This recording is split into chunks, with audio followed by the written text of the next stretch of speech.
Olá, pessoal, tudo bem? Boa tarde, bom dia, boa noite para vocês. Eu vou apresentar para vocês nessa sessão, que não é bem de conteúdo, é uma sessão tutorial. Eu vou apresentar para vocês alguns tópicos que são muito importantes para a nossa disciplina, porque, como vocês sabem, e se não sabem, devem saber, a nossa disciplina ela tem uma característica peculiar positiva. Uma parte significativa dela é ministrada em conteúdo, vamos chamar assim, ou seja, é teórica, 30 horas dela, 66% é teórica, e dessas 66% teóricos, 33% são práticos. Ou seja, a cada 2 horas de trabalho nessa disciplina, a gente tem 2 horas que são práticas. E com isso, a gente tem condições para uma parte avaliativa, vamos chamar assim, esse terceiro tempo da disciplina, né? Depois da bateria teórica, que chama muita atenção e precisa ser trabalhado com muita calma, porque é uma parte prática que a gente vai fazer, dada a nossa situação, à distância. Então, eu vou apresentar para vocês, de forma muito cuidadosa, desde agora, o que é que vai ser. A gente está gravando esse vídeo agora em janeiro de 2021, apesar desse material ficar disponível, se possível, para as próximas execuções da disciplina, mas eu estou adiantando para vocês o que vai ser e por que isso é importante. Vamos dar uma olhadinha agora no que a ementa da disciplina estabelece, tá?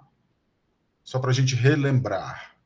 A ementa da disciplina estabelece que, aqui, olha, 45 horas, 30 práticas, 30 teóricas, perdão, 15 práticas, e ela estabelece na avaliação. Primeiro, no conteúdo programático, ela estabelece que vão ter um conjunto que eu ainda deixo, a princípio, indefinido, para a gente discutir coletivamente, de oficinas de trabalho, tá?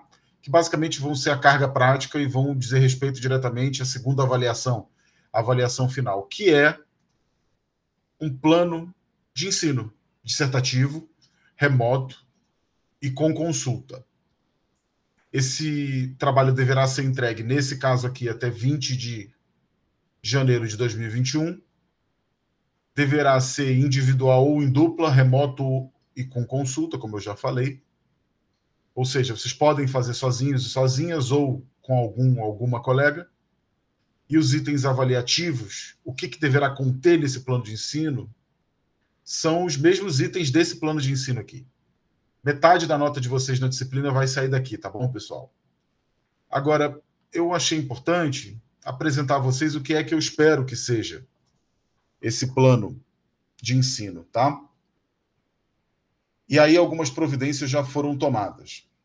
Primeira providência que eu fui tomada é que nessa pasta virtual que eu sustento para vocês aqui, que já está na ementa da disciplina, já está no CIGAR, já está no nosso grupo de WhatsApp, eu deixo o modelo, o template, tá bom? Do que deve ser esse plano de ensino. Então, eu cliquei aqui, olha, vou mostrar para vocês. Eu cliquei aqui, é um documento de Word ou de um DocX, análogo ao Word, pode ser aberto em outros que senão o Word. E aí, aqui está o template, tá legal?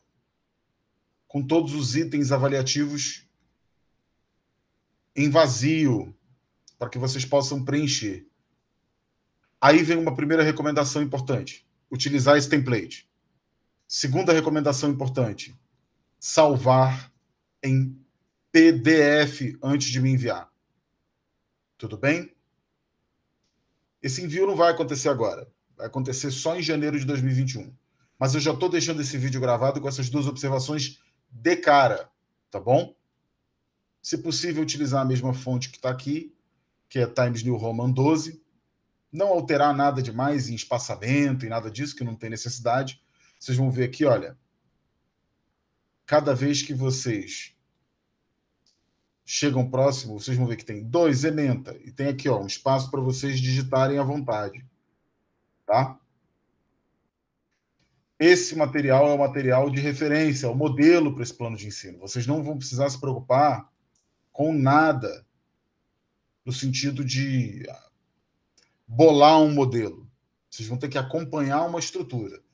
Eu poderia ter escolhido várias estruturas para isso, mas eu optei por escolher a mesma estrutura do nosso curso porque me parece que é uma boa estrutura que a universidade trabalha. E, além disso, é algo bem prático, bem objetivo, descomplicado, tá? Que vale muito a pena a gente trabalhar.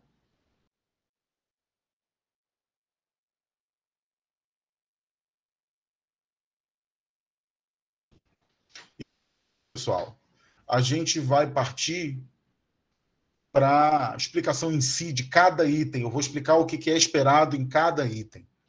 Eu preparei essa apresentação aqui e vou rodá-la com vocês. Tudo bem? Tudo bem. Vamos em frente. É um tutorial dessas oficinas de trabalho na disciplina de TIC no ensino de História.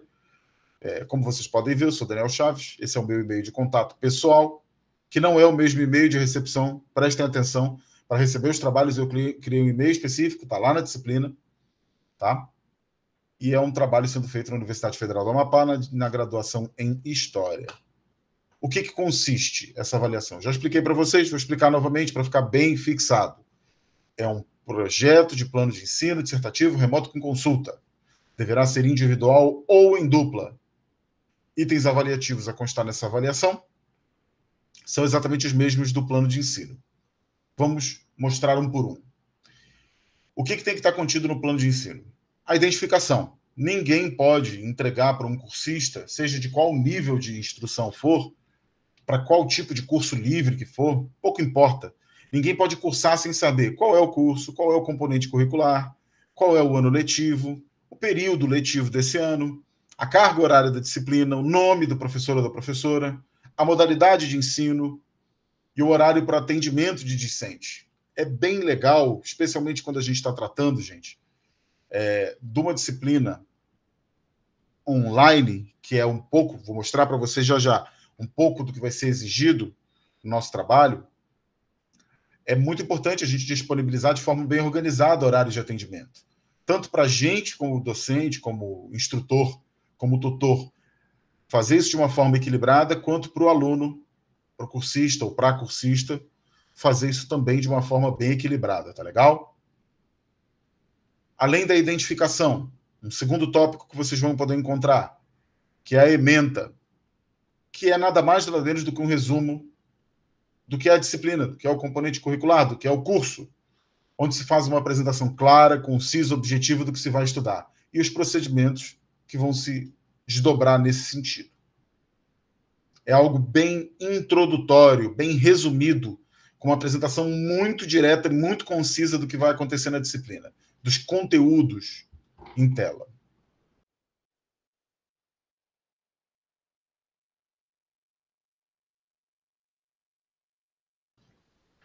Um outro ponto importante, talvez um dos mais importantes, pessoal, é o da metodologia de ensino. Perdão, antes da metodologia de ensino vem os objetivos do componente curricular, em que deve conter o resumo do conteúdo conceitual, com os objetivos a serem alcançados, descrições de desempenhos observáveis de todas as partes, de modo que, se a ementa descreve de forma concisa, os objetivos do componente curricular destrincham um pouco melhor o que vai ser o transcorrer da disciplina. Qual é a lógica do conteúdo que está sendo apresentado?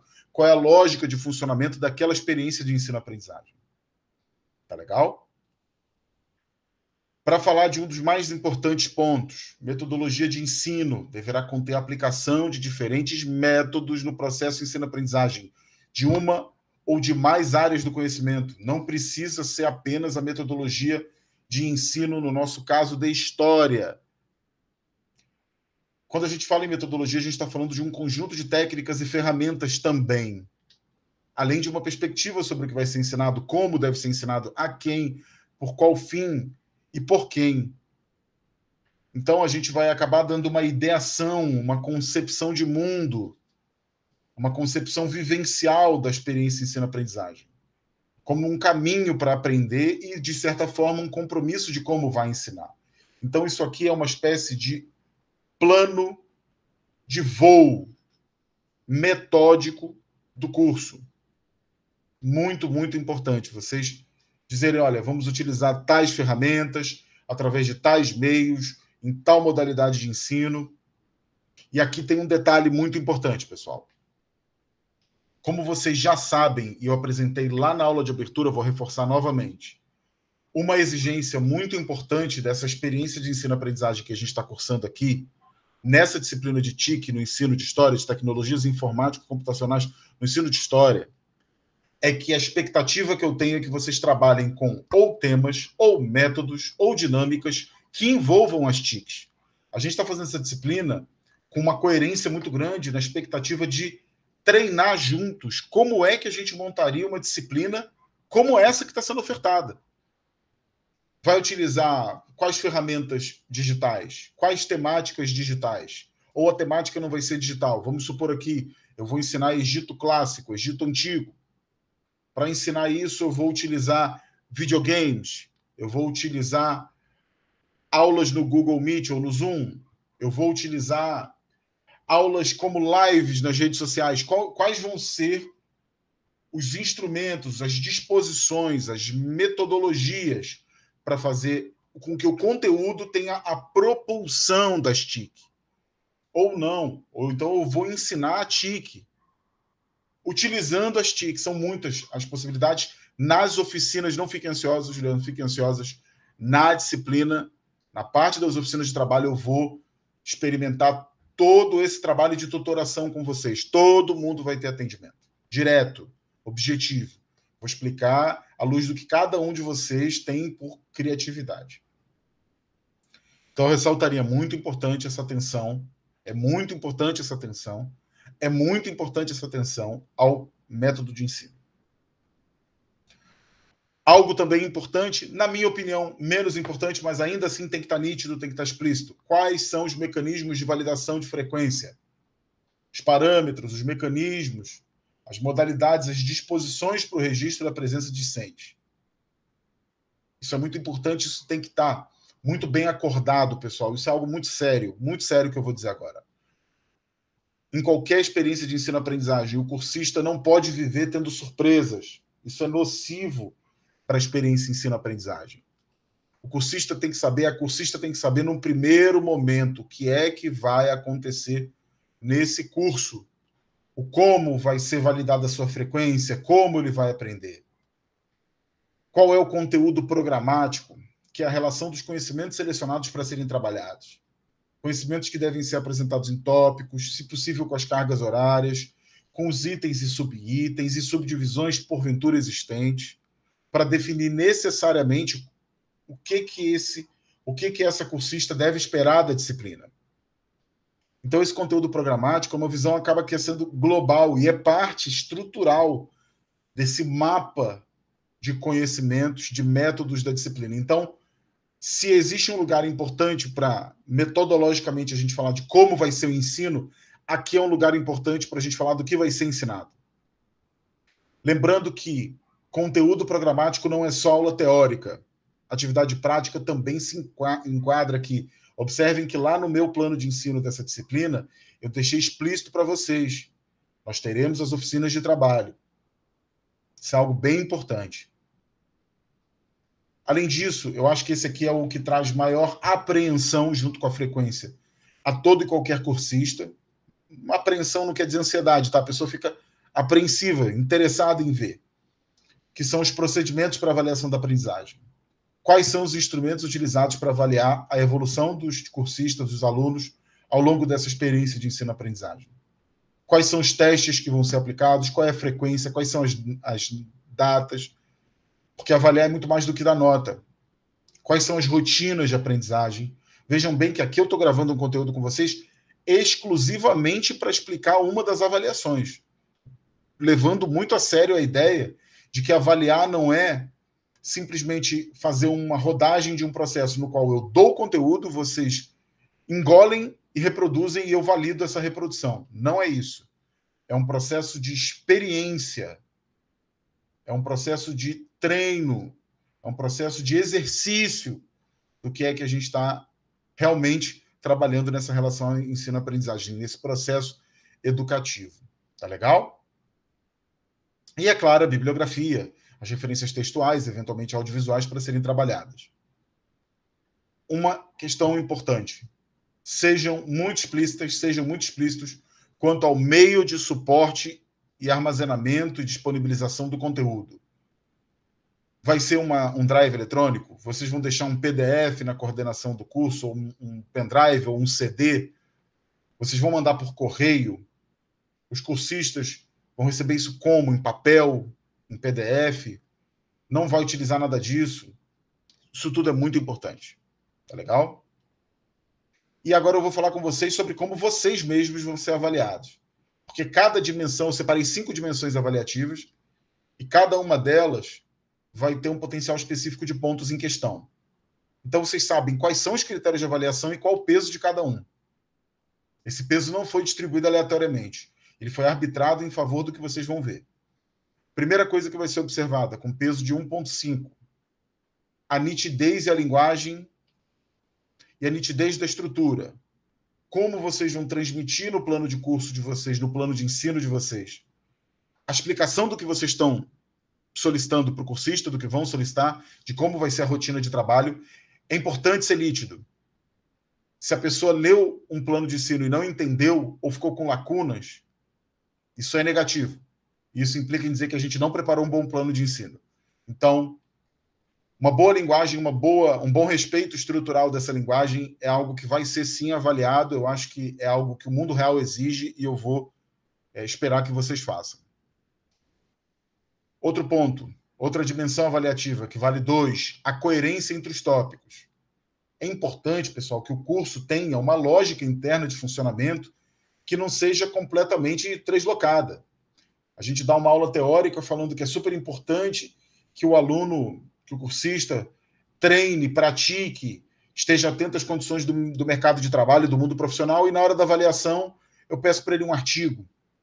Pessoal, por mais legal que seja escrever artigo, eu acho ótimo, ninguém dá aula, desde o ensino fundamental até o superior, à base de artigo, escrevendo artigo.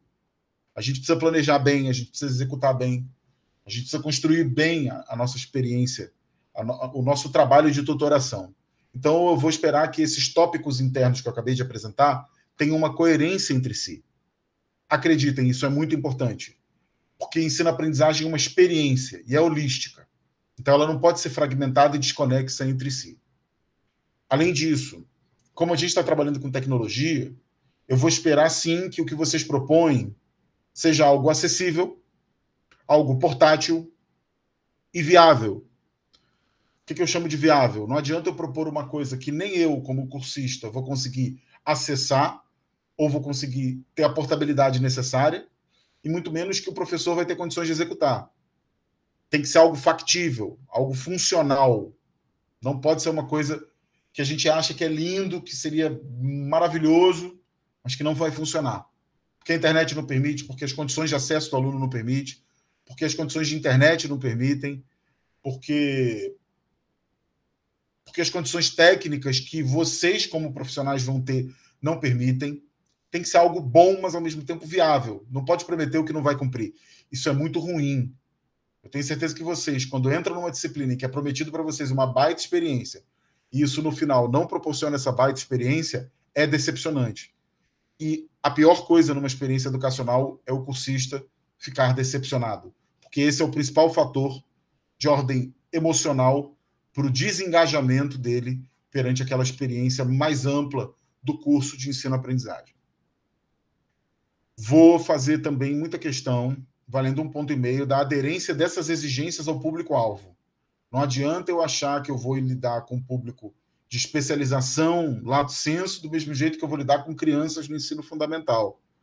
Não adianta eu achar que eu vou trabalhar com todo mundo com um patamar cujo qual as pessoas nunca vão alcançar. Avaliar as pessoas não é exigir que elas sejam perfeitas. Então, nós temos que ter esse cuidado. Vamos exigir coisas que as pessoas tenham como fazer. Tá legal? Que a gente tenha como propor, que a gente tenha como ensinar e as pessoas tenham como executar. Não adianta a gente fazer uma coisa interestelar que não vai acontecer. Eu entendo assim. Simplicidade há de ser sempre um princípio importante. E é claro valendo mais pontos do que tudo, 3,5 pontos. Adequação à dimensão digital, ou seja, tudo isso que a gente aprendeu aqui, que esteja nesse plano de ensino.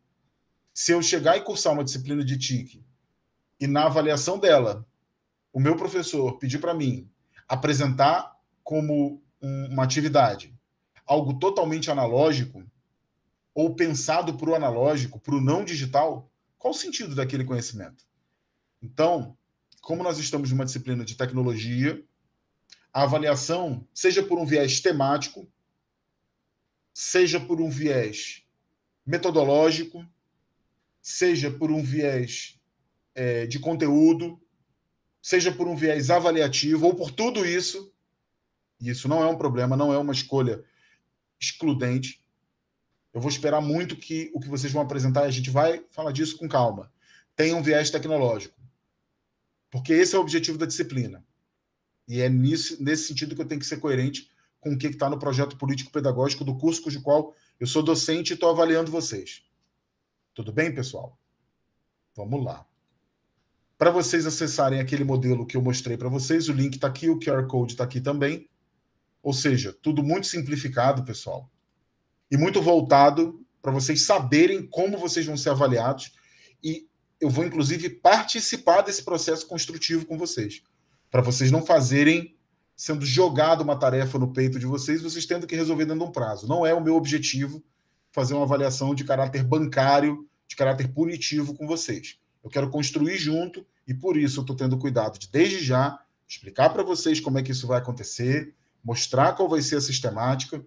Já já vocês vão receber no Cigal o aviso, fiquem muito atentos, das datas das oficinas de trabalho, para que vocês se programem e a gente possa construir semanalmente, possivelmente serão 3 ou 4 oficinas, e a gente possa construir semanalmente, ao longo do mês de janeiro de 2022, o que vai ser esse trabalho. Até porque, como vocês viram, o prazo é de dia 20 de janeiro. Como eu vou dar até uma olhadinha agora aqui ao vivo com vocês, ao vivo entre aspas, né? O calendário de janeiro prevê, eu não vou botar ninguém para assistir aula dia 2 e 3 de janeiro, tá? Nós teremos 2 semanas antes da entrega da avaliação. Então, eu vou marcar com vocês 2 ou 3 sessões para que a gente possa fazer todo esse trabalho juntos. Vai ser muito mais um trabalho de tutoração meu do que necessariamente um trabalho de construção. A construção é com vocês. Eu vou tutorar, vou tirar dúvidas, vou auxiliar, vou ajudar vocês. Professor, estou precisando de uma ferramenta desse tipo. Você conhece? Se eu conhecer, eu vou ajudar. Tá? Eu não vou criar por vocês, porque a criatividade é algo intransferível da criatura, do ser humano. Mas, na medida do que eu puder ajudar, eu vou ajudar. E é para isso que eu vou estar reunido com vocês. Ok? No mais, pessoal, é isto. Vamos juntos ir em frente. Tenho certeza que vai ser uma boa experiência, uma experiência, na medida do possível, agradável de ensino-aprendizagem. Falou? Valeu, gente. Um forte abraço. Obrigado pela presença de vocês e pela atenção. Até mais e tchau, tchau.